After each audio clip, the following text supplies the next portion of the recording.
All right, let's get right into it. Today we're tackling the big one, the question on every aspiring nursing officer's mind. How in the world do you crack the NORCET exam? We're going to break down a strategy that's about more than just endless hours of studying. It's about being smart. So, let's dive in. And there it is, the million-dollar question.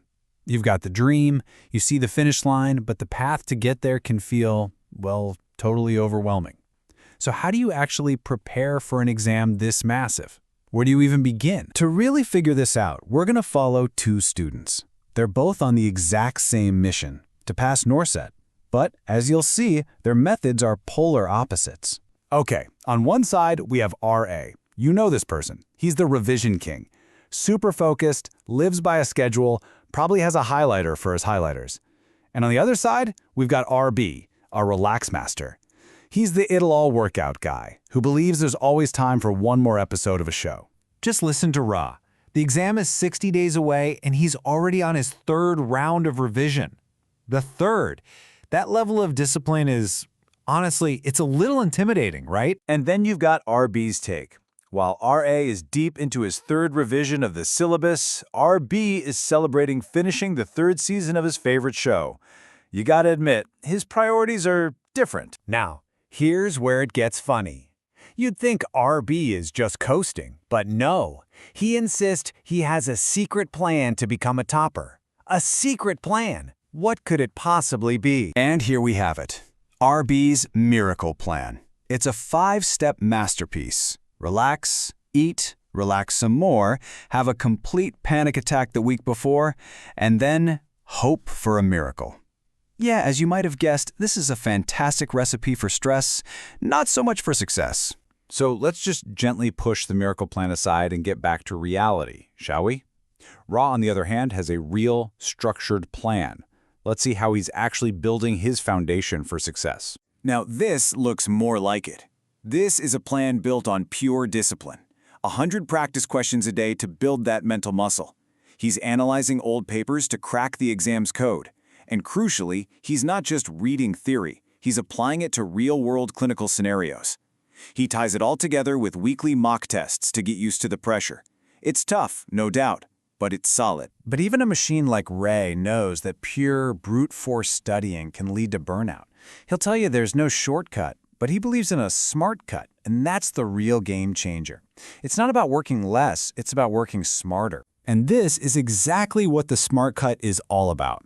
First, put your energy where it matters most, on the high-weighted subjects. Second, train your brain with the right kind of questions, the ones that make you think critically. Third, make revision a weekly thing, not some monster you have to face at the end. And the last two are so simple but so critical.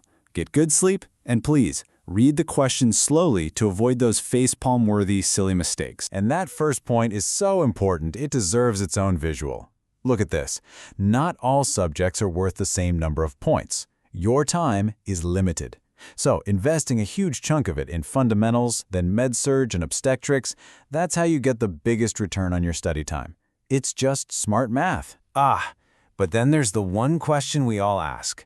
After all the studying, all the planning, does it just come down to being lucky on the day? Is it all just a roll of the dice? Ra's answer here is just perfect. Luck isn't some random thing that just zaps you from the sky. It's that moment where all your preparation finally meets an opportunity. You don't get lucky. You prepare so thoroughly that you're ready to seize any chance that comes your way. Preparation comes first. Always. And of course, R.B. has his own brilliant interpretation. He hears prepared mind, and his brain immediately goes to prepared samosa. And look, it's funny, but he's not entirely wrong, is he? You can't just prepare your mind. You have to take care of your body and your morale, too. There's wisdom in the samosa. And this brings us to the real takeaway. The winning formula isn't to be R.A., and it's not to be R.B. It's to be a perfect mix of both. You need R.A.'s smart, disciplined preparation, but you absolutely need R.B.'s ability to stay calm, de-stress, and not let the pressure crush you. So what's the bottom line? It's really this simple. Prepare with the seriousness of R, but don't forget to kick back and take a break like R.B. Study hard, but know when to hit pause. Let's just circle back to that key mantra. Say it with me. Luck only helps the prepared mind. Your preparation isn't a strategy to get lucky. Your preparation is the strategy. And so, as you gear up for your big day, we'll leave you with this final question to ask yourself. Is your mind prepared like Ra's? And is your metaphorical samosa ready like Arba's? Get both of those in order and you'll be ready for anything.